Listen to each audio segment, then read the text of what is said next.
नमस्कार, मैं हूँ राकेश ठाकुर। तो स्वागत है आप सभी का मेरे YouTube चैनल पे।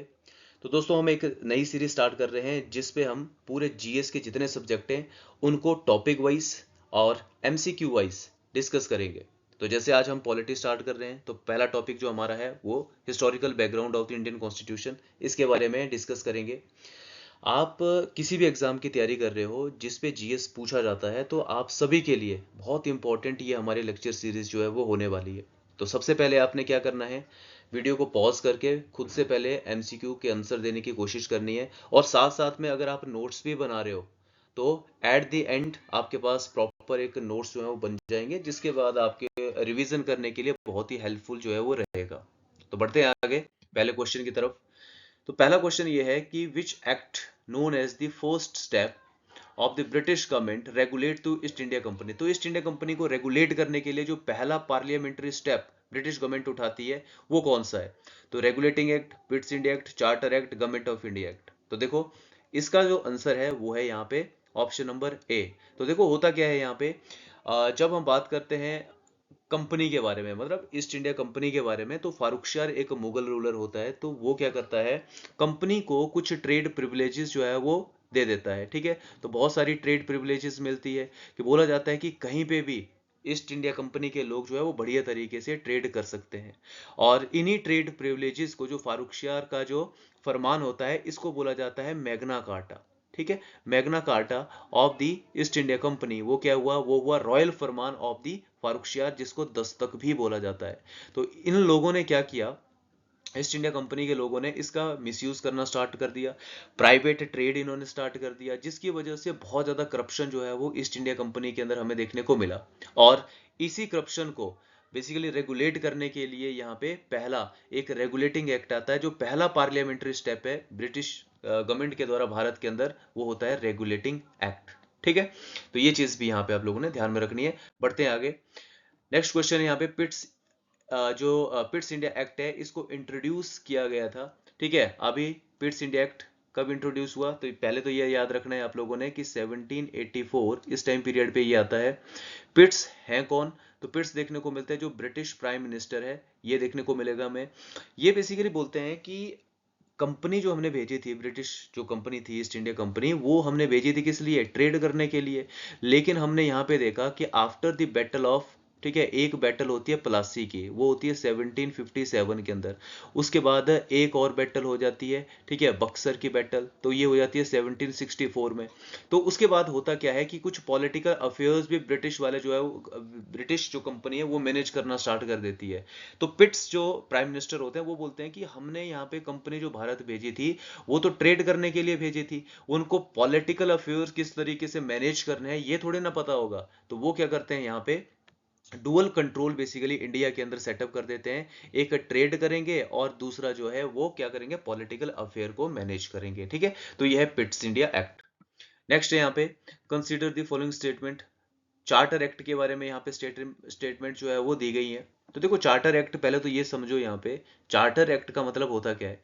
चार्टर का मतलब यहाँ पे समझ लो परमिशन है। ठीक है, तो चार तरीके से चार्टर एक्ट हमें देखने को मिलते हैं। ये 2020 ईयर के लिए दिए गए थे, 20-20 साल के लिए यहाँ पे ये परमिशन मिलती है ईस्ट इंडिया कंपनी के लोगों को to trade in the East, मतलब भारत की तरफ को, और सराउंडिंग जो कंट्री थी यहाँ पे ट्रेड करने के लिए 20 ईयर की परमिशन थी। तो जैसे पहला जो चार्टर एक्ट आया 1793 के अंदर, तो दूसरा कब आएगा, 20 साल के बाद। ठीक है, तो ये आ जाएगा 1813 के अंदर। तीसरा कब आ जाएगा, 1833। और चौथा कब आएगा यहाँ पे, 1853। तो इस तरीके से ये चार्टर एक्ट आते हैं। तो क्वेश्चन जो पूछा गया है वो पूछा गया है 1833 के एक्ट के बारे में।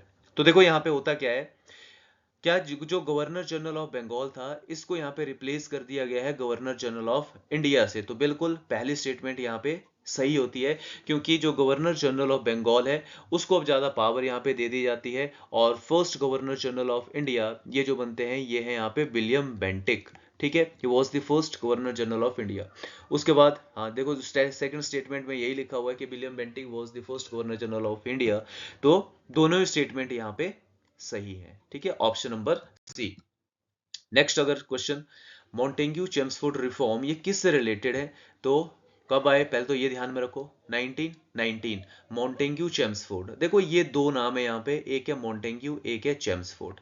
तो ये हमें देखने को मिलते हैं, ये जो पोस्ट है यहाँ पे ये है SOS, मतलब secretary of state for India, ये सेक्रेटरी की पोस्ट है।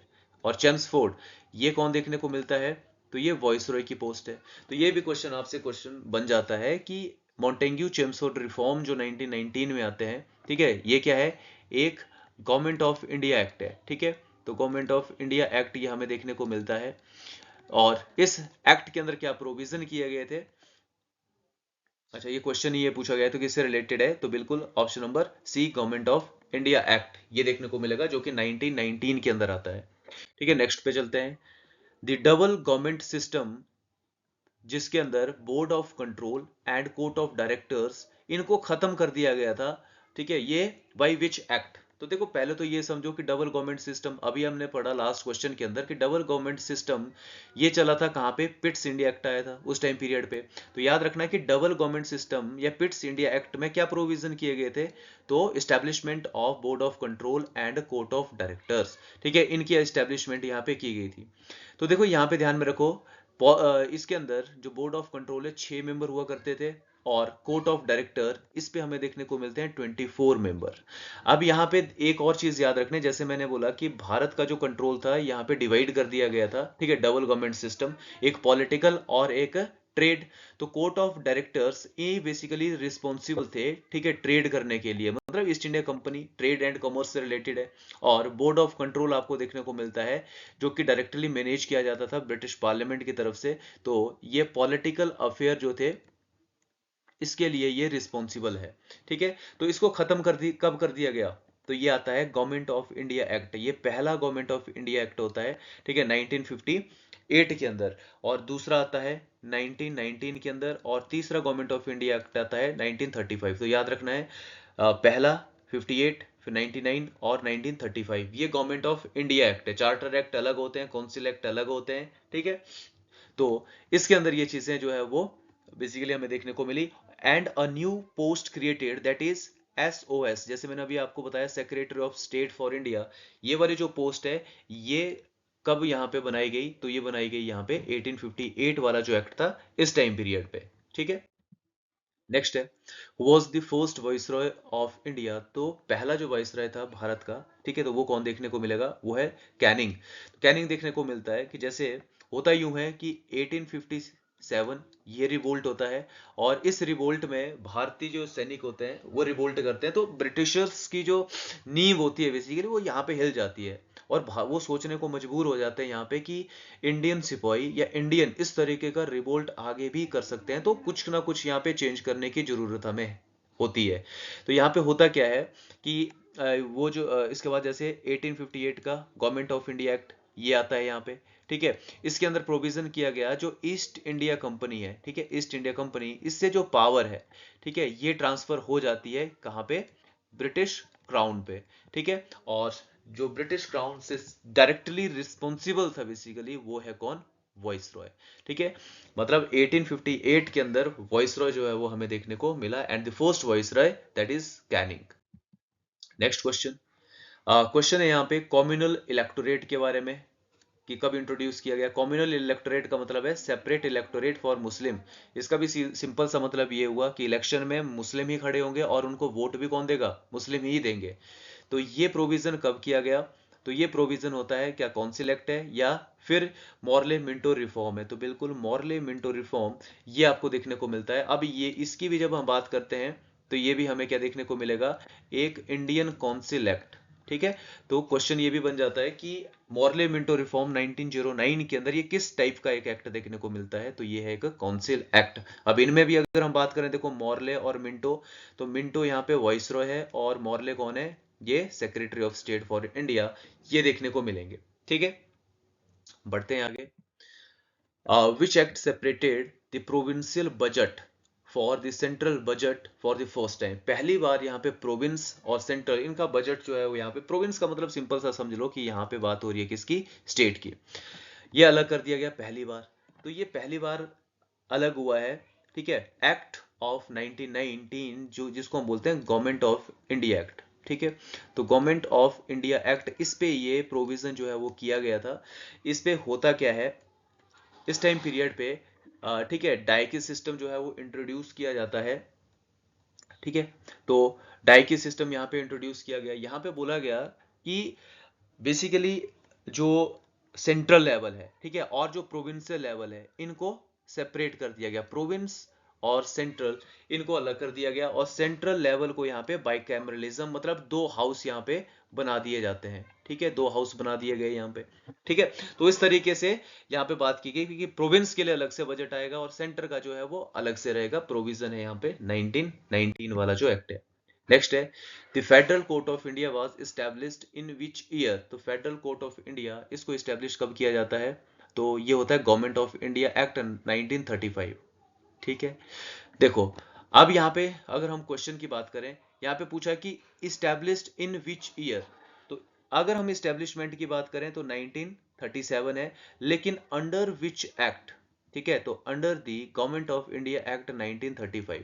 तो 1935 का जो एक्ट था, गवर्नमेंट ऑफ इंडिया एक्ट, इस पे ये प्रोविजन किया गया था, ठीक है, कि जिसके अंदर एक फेडरल कोर्ट जो है वो भारत के अंदर सेटअप किया जाएगा 1937 के अंदर। और इसके अंदर एक और चीज भी देखने को मिली, जिसके अंदर जो बर्मा है, हमारा पड़ोसी देश, जिसको म्यांमार हम बोलते हैं आज के टाइम पीरियड पे, इसको भी 1937 के अंदर ही यहाँ पे सेपरेट कर दिया गया था, ठीक है।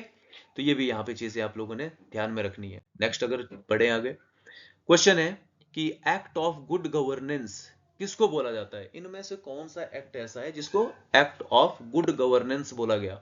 तो देखो अगेन, ठीक है, थोड़ा सा जब आप सोचोगे कि भाई कौन सा इवेंट ऐसा हुआ होगा जिसके बाद कोई अगर एक्ट आया जो भारतीयों के लिए, बेसिकली अंग्रेज लेके आए थे, उनका मानना यह था कि थोड़ी बहुत चीजें जो है वो यहाँ पे बदल देते हैं ताकि सिंपैथी ले लें भारतीयों की भी।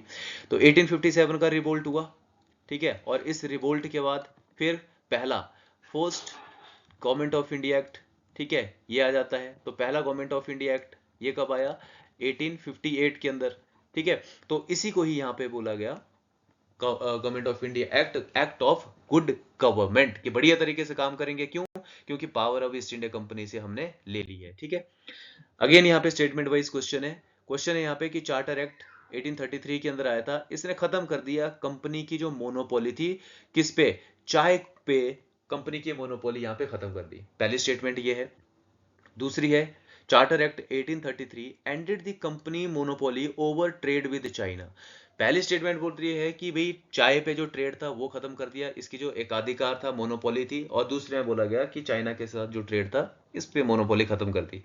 तो पहली स्टेटमेंट ये यहाँ पे गलत है, ठीक है, क्योंकि चार्टर एक्ट जो 1833 वाला आता है, यहां तक ये स्टेटमेंट सही है, मोनोपोली तक, ठीक है। क्योंकि अगर आपसे क्वेश्चन पूछा जाए कि कंपनी की मोनोपोली खत्म कौन से एक्ट के अंदर हुई, तो वो होती है यहाँ पे 1813 वाला जो एक्ट है। बेसिकली जो प्राइवेट मेंबर होते हैं वहां पे चीजें जो है वो सबके लिए खोल दी जाती है, लेकिन दो चीजों को छोड़ के, ठीक है। तो यहाँ पे ट्रेड किसके साथ? एक तो हो गया टी का ट्रेड, और दूसरा हो गया यहाँ पे ट्रेड विद चाइना। मतलब यहाँ पे बोला गया कि भाई कंपनी की जो मोनोपोली वो खत्म तो हो गई, लेकिन अभी भी मोनोपोली चाय और चाइना के साथ ट्रेड, इस पे जो मोनोपोली रहेगी वो रहेगी किसकी? कंपनी की ही। लेकिन उसके बाद अगला जो चार्टर एक्ट आया, इस पे बोला गया कि चाय और चाइना, इन सब, ये जो दो चीजें बची हुई थी, इनकी भी मोनोपोली अब यहाँ पे खत्म कर दी गई है। इसका मतलब है दूसरी स्टेटमेंट तो सही होगी, लेकिन पहली यहाँ पे गलत है, ठीक है। तो इसका मतलब हो गया जो करेक्ट स्टेटमेंट यहाँ पे हुई ऑप्शन नंबर सेकंड। नेक्स्ट है, who was the first Indian to join the viceroy executive council. तो वाइसराय की एग्जीक्यूटिव काउंसिल, तो देखो जो काउंसिल एक्ट आते थे उनका मेन मोटिव ही ये होता था कि वाइसराय की जो एग्जीक्यूटिव काउंसिल है कितने मेंबर होने चाहिए, ठीक है, इससे रिलेटेड। तो 1909 का जो काउंसिल एक्ट आता है, जिसको हम बोलते हैं मॉर्लेमेंटो रिफॉर्म, इसके अंदर सत्येंद्र प्रसन्ना सिन्हा या सत्येंद्र प्रसाद सिन्हा ये बनते हैं यहाँ पे पहले इंडियन जो कि इसको ज्वाइन करते हैं। एक और चीज यहाँ पे ध्यान में रखनी है, after the Jallianwala Bagh massacre, ठीक है। देखो जलियांवाला बाग होता है, ठीक है, जलियांवाला, तो आपको पता है कि जलियांवाला बाग 1919 के अंदर हमें देखने को मिलता है 13 अप्रैल को, जिसके अंदर निहत्थे लोगों पे गोलियां बरसाई जाती है। उसके बाद यहां पे क्वेश्चन बनता है कि after the Jallianwala Bagh massacre कौन से ऐसे इंडियन थे जिन्होंने यहाँ पे वाइसरॉय की एग्जीक्यूटिव काउंसिल से अपना रेजिग्नेशन दिया था, ठीक है। तो वो पहले इंडियन होते हैं जिनके ऊपर एक मूवी भी अभी बनी हुई है, केसरी चैप्टर 2। अक्षय कुमार ने रोल प्ले किया है। ठीक है, तो इसका आंसर आपने कमेंट बॉक्स में देना है कि वो कौन होते हैं जिन्होंने यहाँ पे वाइसरॉय की एग्जीक्यूटिव काउंसिल से अपना रेजिग्नेशन दिया था। हिंट मैंने दे दी यहाँ पे, जो हीरो होते हैं केसरी चैप्टर 2 मूवी के। ठीक है, चलो आगे बढ़ते हैं।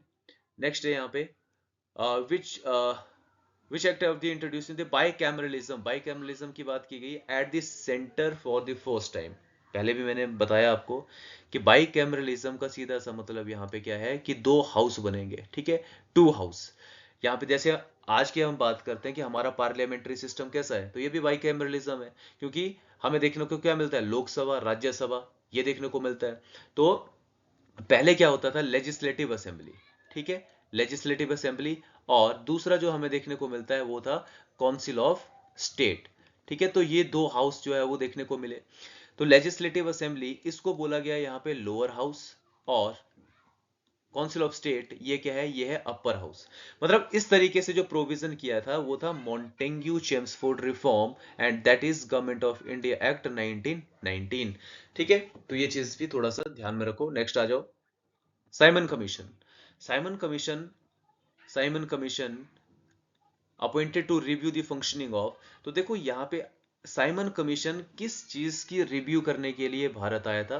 तो साइमन कमीशन आया कब था, 1928।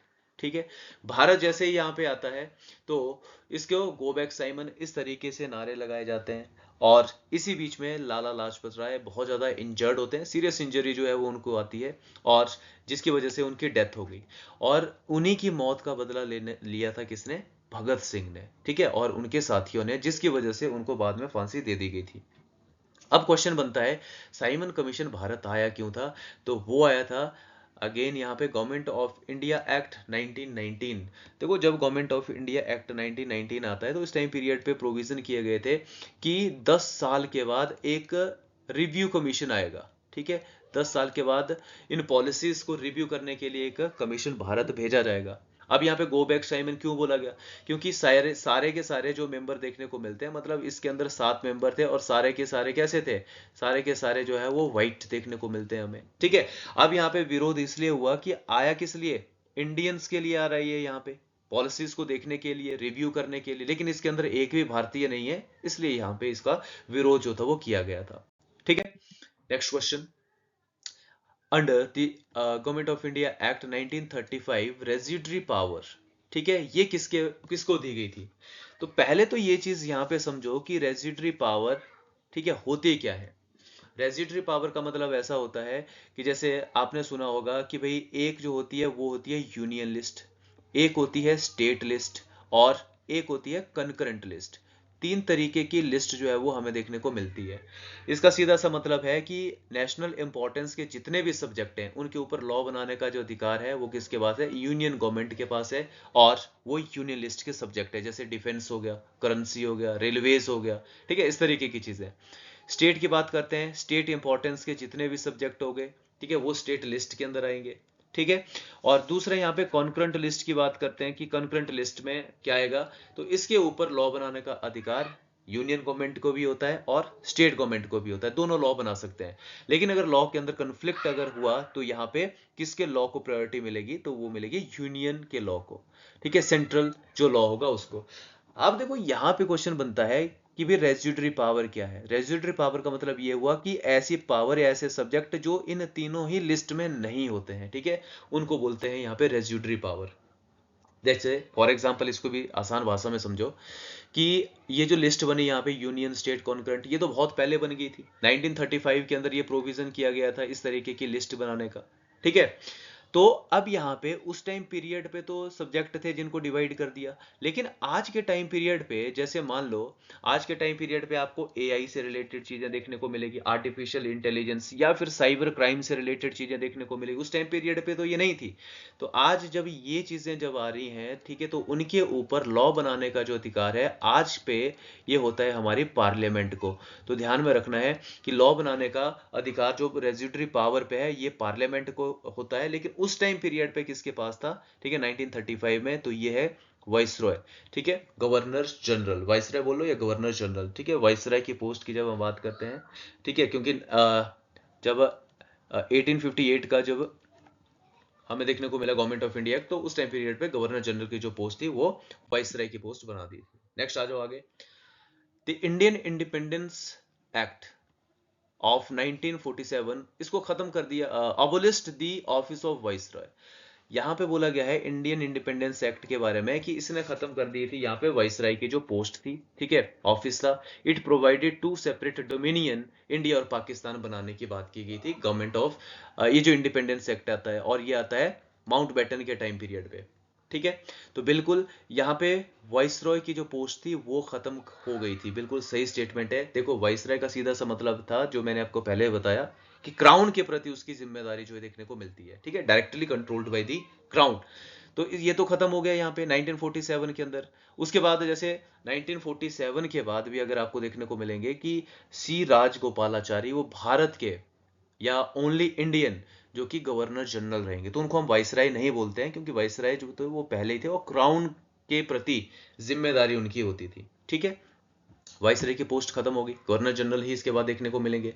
उसके बाद दो डोमिनियन बनाने की बात की गई, इंडिया एंड पाकिस्तान, एंड ये भी स्टेटमेंट हमारी करेक्ट है, तो इसका मतलब है दोनों स्टेटमेंट सही है। मैच करना है आप लोगों ने यहाँ पे 73 में क्या हुआ था, 1919 वाला जो एक्ट था, 1935 वाला, तो ये क्या है, ये रेगुलेटिंग एक्ट है। 1919 government of India act, 1935 government of India act. तो 19 ये जो 1773 वाला जो एक्ट है इस पे सुप्रीम कोर्ट, तो यहाँ पे बात की गई थी सुप्रीम कोर्ट की, ठीक है। तो 1773 में जो रेगुलेटिंग एक्ट आया था तो सुप्रीम कोर्ट इस्टेब्लिश किया गया था, कहाँ पे किया गया था, कलकत्ता के अंदर, ठीक है। और 1919 अभी हमने पढ़ा, ठीक है, डायकी सिस्टम प्रोविंसेस के अंदर हमें देखने को मिली, ठीक है, जिसपे जो सेंट्रल लेवल था वो बाइकैमरलिज्म कर दिया था, ठीक है। और 1935 वाला जो एक्ट है प्रोविंशियल ऑटोनॉमी, बेसिकली यहाँ पे आपने ध्यान में रखना है कि ये डायकी सिस्टम खत्म कब हुआ, 1935 में, और प्रोविंस जो थे इनको ऑटोनॉमी दे दी गई। ऑटोनॉमी का सीधा सा मतलब यहाँ पे ये है कि प्रोविंस अब क्या कर सकते हैं, अपने तरीके से जो उनको सब्जेक्ट मिले हुए हैं उनके ऊपर लॉ बना सकते हैं, जैसे union list, state list, concurrent list, ये तीन लिस्ट जो है वो इस टाइम पीरियड पे इंट्रोड्यूस की जाती है। तो ऑप्शन क्या होगा, पहले का यहाँ पे देखने को मिलेगा दूसरा, ठीक है, तो फर्स्ट का दूसरा यहाँ पे, तो यही हमारा बी जो है वो पहला है, ठीक है, राइट आंसर है। नेक्स्ट आ जाओ। Which act enable the governor general to issue ordinances during and emergency, तो कौन से एक्ट के अंदर बोला गया कि गवर्नर जनरल ऑर्डिनेंस इशू कर सकता है। अगेन पहले हमें यह पता होना चाहिए कि भाई ऑर्डिनेंस होता क्या है। ऑर्डिनेंस का मतलब होता है, ठीक है, टेम्पररी लॉ, ठीक है, टेम्पररी लॉ बोलते हैं हम ऑर्डिनेंस को। आज के टाइम पीरियड पे भी ऑर्डिनेंस इशू किए जाते हैं, लेकिन आज जो इंट्रोड्यूस होता है या इशू करते हैं यहाँ पे वो कौन करते हैं, हमारे प्रेसिडेंट। भारत के अंदर प्रेसिडेंट इंट्रोड्यूस करता है ऑर्डिनेंस को, ठीक है, आगे समझेंगे जब हम प्रेसिडेंट पढ़ेंगे इनके बारे में। लेकिन बात की गई है कि गवर्नर जनरल, ठीक है, इशू किया गया था, कहां पे ये प्रोविजन था, तो ये था इंडियन काउंसिल एक्ट 1861, ठीक है, इस पे ये प्रोविजन किया गया था कि जब यहाँ पे इमरजेंसी होगी होगी बेसिकली, तो ये एक टेम्पररी लॉ जो है वो पास करवाया जाएगा, और इसको पास करवाने की जो अथॉरिटी है वो गवर्नर जनरल के पास थी, ठीक है। Next question, court of directors was responsible for which of the following affairs. अभी मैंने आपको पहले बताया court of director, board of control, उनके बारे में। तो कोर्ट ऑफ डायरेक्टर ये कंट्रोल किए जाते थे ईस्ट इंडिया कंपनी के द्वारा, ठीक है, और एक था आपका बोर्ड ऑफ कंट्रोल, और इनका जो काम था ये जो ब्रिटिश गवर्नमेंट है, ठीक है, जो ब्रिटिश गवर्नमेंट है ये इनको यहाँ पे कंट्रोल कर रही है। ईस्ट इंडिया कंपनी अगर कोर्ट ऑफ डायरेक्टर को यहाँ पे कंट्रोल कर रही है, तो ईस्ट इंडिया कंपनी का काम क्या है, ईस्ट इंडिया कंपनी का काम था भारत के अंदर ट्रेड करने का, तो ट्रेड एंड कॉमर्स, बिल्कुल, तो ऑप्शन क्या होगा यहाँ पे, commercial affairs, option number C. Next आ जाओ, Montagu was the secretary of state for India. जैसे मैंने आपको बताया कि मॉन्टेग्यू चेम्सफोर्ड रिफॉर्म ये आते हैं कब, 1919 के अंदर, ठीक है, मॉन्टेग्यू चेम्सफोर्ड रिफॉर्म, ठीक है। तो इसके अंदर जो मॉन्टेग्यू है ये कौन है, ये सेक्रेटरी था, और चेम्सफोर्ड जो देखने को मिलता है ये वाइसरॉय है, ठीक है।